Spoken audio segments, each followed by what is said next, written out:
Hello viewers, நீ நம்ம பார்க்க போறது One Piece episode 988 part 1.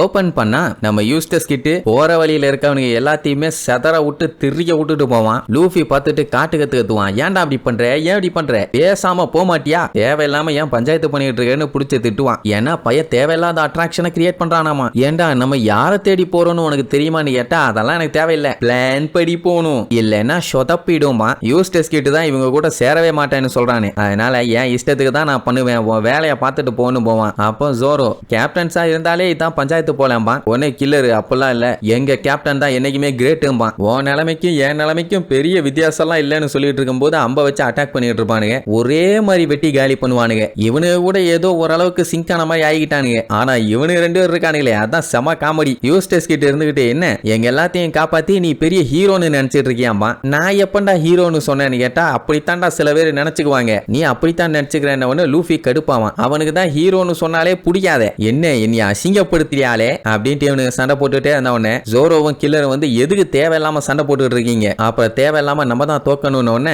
அப்ப லூஃபி இருந்துட்டு நம்ம சைலண்டா எனிமீஸை காலி பண்ணுவோம், இவ்வளவு அட்ராசிட்டி பண்ண வேண்டாமா. கில்லருக்கும் அதான் சரின்னு தோணும். ஆனா யூஸ்டஸ் கிட்ட என் இஷ்டத்துக்கு தான் இருப்பேன், எவன் பேச்சையும் இனிமேட்டு நான் கேட்க போறது இல்லம்பா. அவன் ஏன் அப்படி சொல்றான்னு புரியுதா, அலையன்ஸ்னு சொல்லி ஒருத்தன் ஆப்போசிட் போனானே, அதனால இப்ப பயலுக்கு யாரு மேலேயுமே நம்பிக்கை இல்லை. அது மட்டும் இல்லாம ஆப்போசிட்ல இத்தனை பேர் அட்டாக் பண்ண வரானுங்க, அவனுக்கு காலில் விழுந்தா தப்பிச்சு போக முடியும், அட்ராசிட்டி பண்ணி தானே ஆகணும். அதனால அவன் ஸ்டைல அங்க பால்து கட்டிக்கிட்டு இருப்பான். இங்க சஞ்சயோட தான் செம காமெடி. அங்க பிளஷர் ஹால்ல எந்த உமனுமே இல்லைன்னு ஒண்ணு அவன் அப்படியே பேய் அடிச்சு போன மாதிரி இருக்கான். இதுதான் உலகத்தோட ஹெவன், ஆனா இங்க யாருமே இல்ல. ஏன் இல்ல, ஏன் இது நிஜம்தானா இல்ல நான் கெட்ட கனவுல இருக்கனா, நான் என்ன பண்றதுன்னு அங்க நொந்து போயிருப்பான். ஆனா கென்னு பெர்ஃபெக்ட்டா கால்குலேட் பண்ணுவான். அங்க உமன்ஸ் இல்லைன்னா டெஃபினட்டா மென்ஸும் இருக்க மாட்டாங்க. அப்படின்னா ஈஸியா அந்த பிரிட்ஜையும் அந்த இடத்தையும் தாண்டி போயிடலான்னு 1000 சோல்ஜர்ஸ் அரக்க பறக்க அடிச்சு பிடிச்சு பிச்சுக்கிட்டு கிளம்புவாங்க. டாப்பர் நான் தான் பிராக்கியோ டேங்க் 5 கமாண்டர், உங்க பின்னாடியே நாங்க வந்துட்டு இருக்கோம். அவன் பாட்டுக்கு போவான். பாவம் செஞ்சு இன்னுமே அந்த அதிர்ச்சியில இருந்து வெளியில வரல. கேரட் தான் பார்த்துட்டு உனக்கு என்ன பஞ்சாயத்துன்னு எனக்கு தெரியல, ஆனா ஃப்ரீயா விடு, எதுவா இருந்தாலும் பாத்துக்கலாம், ஏன்னா இதுக்கப்புறம் டன் கணக்குல எனிமீஸ் வர போறாங்க, நம்ம எப்பவுமே சேஃப்டியா இருக்கணும்னு உடனே ஆமா அதுவும் ரைட்டு தான்ட்டு கிளம்புவான். ஆனா எதுக்கு தெரியுமா, இங்க இருந்த விமென்ஸ் எல்லாம் எங்க போனாங்கன்னு அவங்கள கண்டுபிடிக்க போறானாமா. ஆக மொத்தத்துல இவன் திருந்துற மாதிரி இல்ல. இங்க சாப்பர் பிராக்கியோ டேங்க முடிஞ்ச அளவுக்கு ஸ்லோவா ஓட்ட சொல்லுவான். ஏன்னா அவங்க ஸ்பீடுக்கு ஈக்குவலா மேட்ச் பண்ணி போகணும்ல, அவங்கள ஃபாலோ பண்ணி தானே பின்னாடியே போறாங்க. அவங்க டெட் ஸ்லோல போயிட்டு இருப்பாங்க.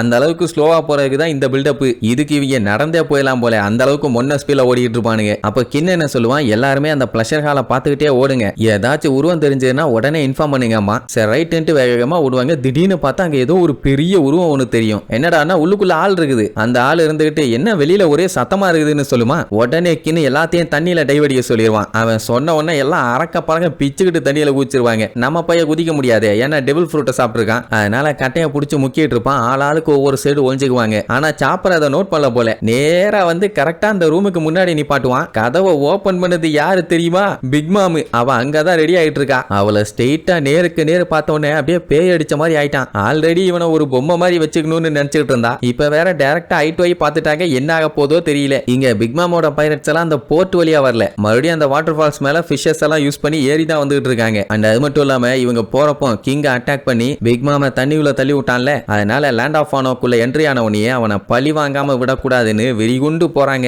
அவங்களுக்கு தெரியும் பிக் மாமோட பைரட்ஸும் அனிமல் கிங்டம் பைரட்ஸும் அலையன்ஸா ஒன்னு சேர்ந்துட்டாங்கன்னு. ஆனாலும் அந்த வெறி அடங்கல. எதுக்காக நம்ம மம்மா இப்படி பண்ணாங்க அப்படி இப்படின்னு ஒரே குழப்பம். இப்படி எல்லாரும் அதை பத்தி யோசிச்சுட்டு இருப்பாங்க. ஆனா அந்த டீஃபுக்கு இருக்கானே அவன் தான் பயங்கர உசாரு. என்னன்னா அந்த அலையன்ஸ் அது இதுன்னு எதை பத்தியும் நீங்க யோசிக்க வேண்டாம், நம்ம எதுக்காக இங்க வந்தோமோ அந்த வேலையை மட்டும் பார்ப்போம், அதை மறந்துடாதீங்கன்னு எல்லாத்தையும் உசுப்பேத்தி விடுவான். அதான் நம்ம லூஃபியை காலி பண்றதுக்காக தானே இவ்வளவு தூரம் வெறி கொண்டு வந்தாங்க. நியூஸ்ல வேற பிக் மாமா பத்தி தப்பு தப்பா எழுதிட்டானுங்க. இந்த மாதிரி ஸ்டார் ஹேட் லூஃபி பிக் மாமோட கண்ணுக்குள்ளேயே விரல விட்டு ஆட்டிட்டு வந்துட்டான். அவன் இந்த மாதிரி அவங்க கிட்ட தோத்து போயிட்டா அப்படி இப்படின்னு எவ்வளவு கேவலமா எழுத முடியுமோ அவ்வளவு கேவலப்பட்டு எழுதிட்டானுங்க. ஒரு பைரட்டோட ஈகோவை டச் பண்ணா அது டிச் பண்ண மாதிரின்னு அவனுக்கு தெரியல. அதனால லூஃபியை இப்ப அவ கையாலேயே கொல்லணும். அதனாலதான் இப்ப வெறி கொண்டு வந்துகிட்டு இருக்கா. இதனால அவளோட ஃபேமிலி நேம் கெட்டு போச்சு இல்ல, அந்த அவமானத்தை எப்படியாச்சும் சரி பண்ண வேண்டாம். இந்த பிளாம்பே இருக்காளே இவள் தான் தாங்க முடியல. கைடோவுக்கு ஃபேவரட்டா மாறணுமாமா. உடனே பச்சை கொச்சா திட்டிட்டு இருப்பாங்க. சோ அப்படியே பேசிக்கிட்டே ஒரு வழியா மேல வந்து சேர்ந்தாச்சு. இதுக்கு முன்னாடி இந்த இடத்துல தான் கிங் வந்து இவங்களை அட்டாக் பண்ணான். இப்ப மறுபடியும் என்ன நடக்கும்னு சொல்ல முடியாது, அதனால எல்லாம் அலாட்டா இருங்கன்னு கத்தி கடப்பாருன்னு அவங்க கையில என்னென்னலாம் ஆயுதம் இருக்குதோ அதெல்லாத்தையும் வச்சுக்கிட்டு ரெடியா வெயிட் பண்ணுவாங்க கிங் எங்கேயாச்சும் இருக்கானான்னு. அப்ப ஏதோ ஒண்ணு பறந்து வந்துகிட்டு இருக்குமா, ஐயோ கிங் மறுபடியும் வந்துட்டானான்னு பார்த்தா அங்கதான் ஒரு பெரிய ட்விஸ்ட்.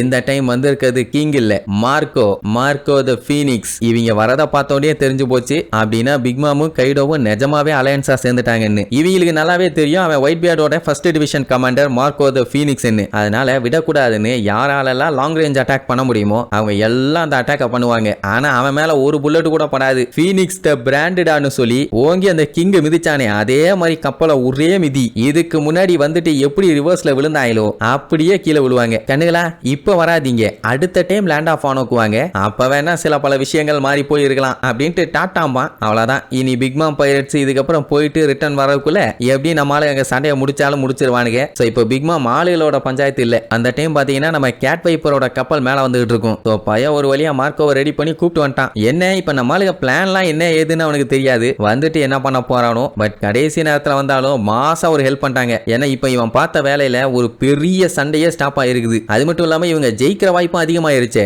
அந்த டைம் மார்க்கோ பாத்தீங்கன்னா பழைய விஷயத்தெல்லாம் யோசிச்சு பார்ப்பான். அதான் அந்த பேரமௌண்ட் வரப்போ லூஃபி வந்து நம்ம ஏசை இழந்துட்டான். அப்போங்கும் போது அவங்கிட்ட கான்சியஸே இல்ல. அக்கைனும் அந்த டைம் இவனையும் கொண்டுலான்னு வந்து அட்டாக் பண்ண வரும்போதுதான் இடையில மார்க்கோ வந்து தடுத்து நான் இருக்கிற வரைக்கும் அவன் மேல ஒத்த விரல் பட விட மாட்டேன்டா அப்படின்ட்டு அவனோட டீம் மொத்த பேரும் மாசா வந்திருப்பாங்க. ஒயிட் பியர்ட கோட்டை விட்டானுங்க, ஆனா இவனை விட மாட்டோம் பாங்க. ஏன்னா ஒயிட் பியர்டு சாகிறதுக்கு முன்னாடி லூஃபியையும் பத்திரமா பாத்துக்க சொல்லியிருப்பாரு. நாங்க நியூ இயராக்கு எப்படியாச்சும் அவனை கொண்டு போயே தீருவோம், நீங்க எவ்வளவு ஸ்ட்ராங்கா இருந்தாலும் எங்களுக்கு அதை பத்தி கவலையே இல்லை, அவன் மேல எங்களுக்கு ஏகப்பட்ட எக்ஸ்பெக்டேஷன் இருக்குது அப்படி எப்படின்னு சொல்லி லூஃபி அன்னைக்கு வெறித்தனமா காப்பாத்திருப்பாங்க. அப்போ வைப்பரோட கப்பல்ல இசோ மார்க்கோவை பார்த்துட்டு உன்னை பார்த்து ரொம்ப நாள் ஆச்சும்பா அப்படின்னா ஒரு பெரிய ஃபைட்டிங் குரூப்பே இப்ப வந்துகிட்டு இருக்குது. சரி இதுக்கப்புறம் கைடோவை எப்படி கதற விட போறாங்கன்னு அடுத்தடுத்த எபிசோட்ல பார்க்கலாம். டாடா.